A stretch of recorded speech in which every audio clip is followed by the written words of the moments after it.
move because I'm getting shot, and my guy's like a snail all of a sudden, just doesn't want to move. And apparently everyone can shoot me and kill me. Stop whining!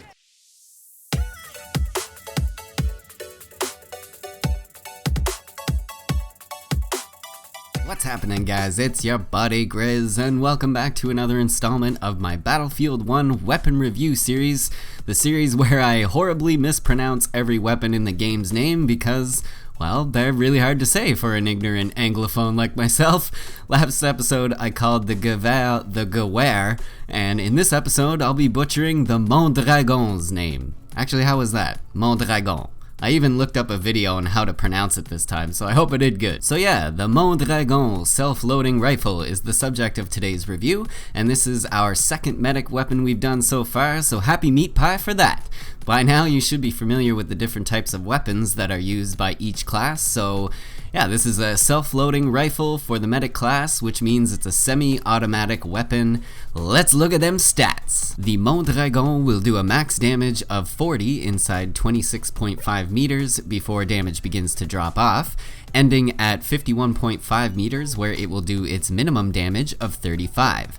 The Mondragon fires at a rate of 257 rounds per minute and has a muzzle velocity of 800 meters per second, which actually is the fastest bullet speed of all the self-loading rifles, a trait that the Mondragon shares with the Selbstlader M1916, and there you go, there is your butchered weapon pronunciation for the day. The Mondragon uses 2 stripper clips of 5 bullets each, and as a result holds up to 10 rounds maximum.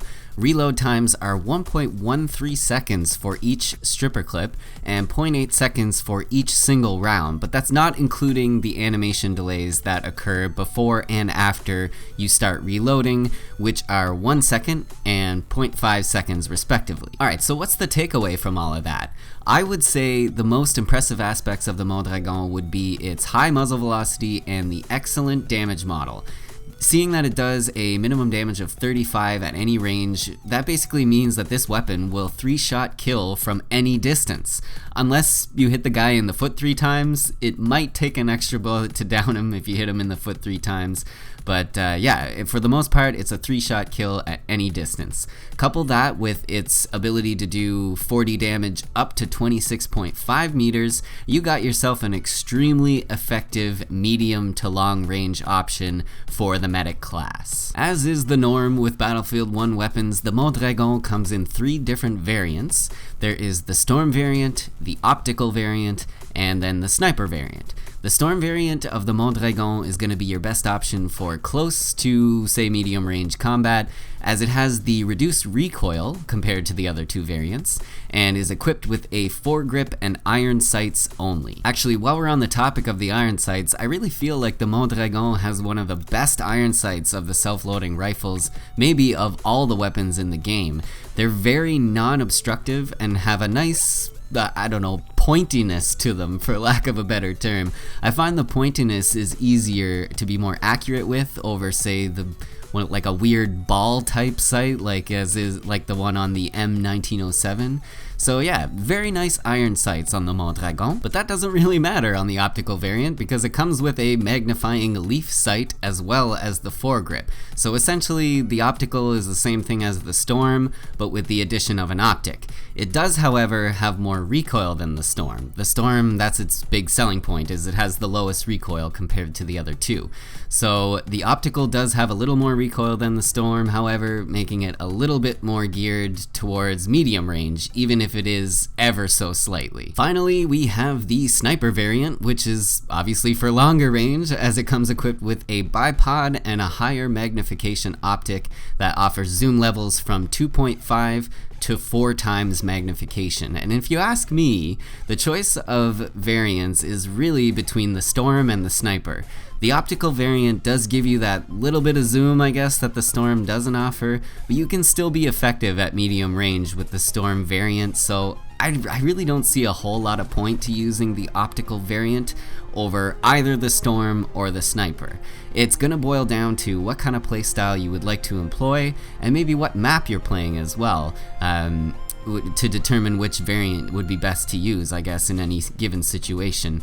If you want to be aggressive or are on a more close quarters map, I guess, like Argonne Forest, you're probably going to want to go with the Storm variant. Or if you feel more comfortable at medium to long range, and you feel like staying behind your team's front lines a little more to provide health and revives, then maybe choose the Sniper variant so that you can be more effective at longer range. Also, coming back to what I said earlier about the iron sights, I actually prefer the iron sights on the Mondragon to the actual leaf sight in general. So if you're asking me for my personal opinion, I don't see much merit in using the optical variant. I always go for the Storm for short to medium range or maybe aggressive play, and then I'll use the Sniper for a more long range supportive playstyle. Now, I've recently noticed something about the self-loading rifles in BF1, and that is that they can be sort of broken down into 3 different tiers of difficulty of use, I guess.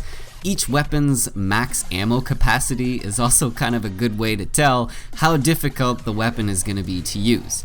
For example, notice how the Selbstlader M1916 has a 26 round max ammo capacity, I guess. Looks delicious, doesn't it?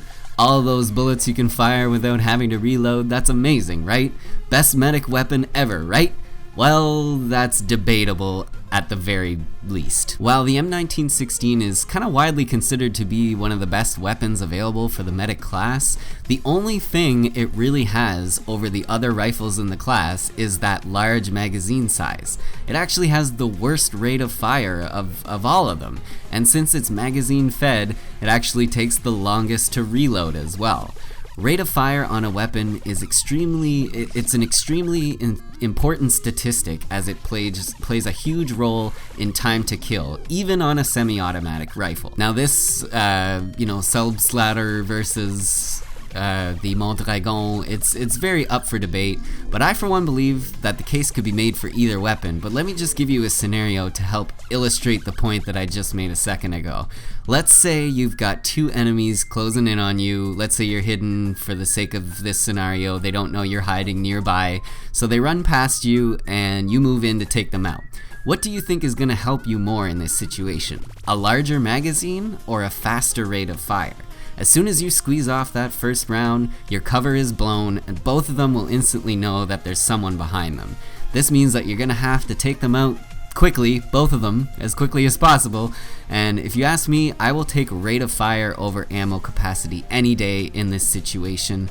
The faster you can dispatch that first guy, the more you'll maintain that element of surprise on the second guy, which is very important if you want to take them both out. Accuracy and managing reloads are skills that can be learned and improved on within your game.